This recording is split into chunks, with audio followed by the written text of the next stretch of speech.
Taxi Vlog 99. The story begins, or began, right on this spot. About 3 nights ago. Yeah, that's about right. That was Monday night. Now it's Thursday night. And, well, just let me get this thing set up properly. And once I've got that, I'll tell you the story. I guess you were waiting for that. That looks good.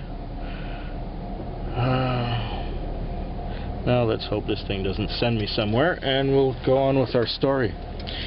It sent me to some building on the campus at the University of Victoria, the Hickman building to be exact, and I couldn't for the life of me remember where that was.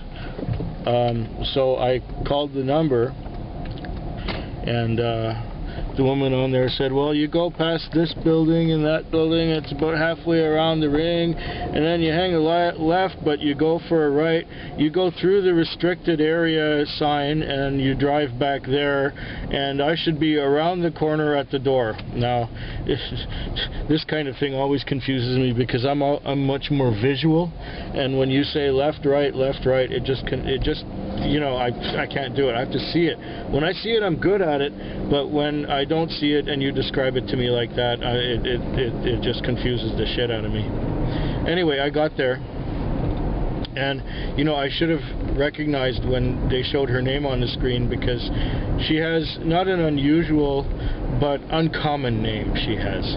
You don't have many people with that name in this part of the country. I don't know why. It's more of an eastern name, I guess. But anyway, she came from back east about 10 years ago, and I was her first taxi in Victoria. I got sent to some beach somewhere to pick her up and take her across town, and the thing is, she has a handicap. Her legs are really bad, and she has to use 2 special canes to walk, and she's really slow, and she has trouble, okay? She can't step up or step down very easily. So when she saw the van, her face kind of like sunk, and I went and she said, well, why did they send a van? I specifically said no vans. And I said, well, the thing is that it's an automated system, and they just send whatever car is available, and I happen to be that car this time. Do you want for me to call for another one? No, it's okay, I'll manage. So she's gonna manage to get in, and I had to take the console, which is this, there's a box here, take the console out of the van so that she could step on it to get up, because she couldn't make the one step into the seat, so she had to have 2 steps, and the thing topples easily, so I had to hold it while she was doing that. Anyway, she appreciated that to get in, and then she called our office and gave them shit for sending a van, complaining that it took her 20 minutes to get into it, when you know, about 5 or 6 was actually reality. So anyway, I was very good about it and professional. I said, well, you know, do you have a preference which way we take to get there? I'll take you that way. It's not a problem at all. We'll get you home. And I knew where she lived anyway, because you can't forget her. Once you've had her as a customer, you don't forget. So I took her there, and then on the way I told her about Taxi Vlog 96. I told her that whole story all over again, what had happened because I have a van, and because they said you can't have a van, and when you don't want a van, they send one, and when you do want a van, they can't send one, but they send one anyway because it's an automated system. And so I gave her that whole story, and she appreciated it, and I gave her a couple other stories, and she says, well, you know, you should talk to the manager. And I said, I don't know the manager. I've gone through 6 or 7 managers since I've been driving with this fleet, so that doesn't mean much to me. I deal with the owner of the car, and that's it, that's all. And she said, well, I'm sure she'd listen. And you know what, last time I had any dealings with a manager, she tried to get me kicked off the fleet. It was another manager, but you know, and it was for, she said, well, why did they try to kick you off the fleet? I said, well, it's for some really petty reason.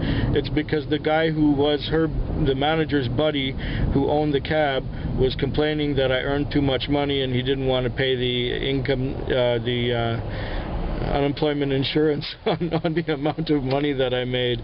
It's a bizarre system we have. I'm gonna go now. Okay, I made it. Yay. So anyway, I'm digressing, but anyway, I got her to her destination, and it was like a $20-something fare, and she still gave me a $7 tip.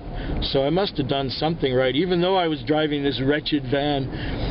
You know, sometimes you can talk your way into people's hearts, and usually that works for me.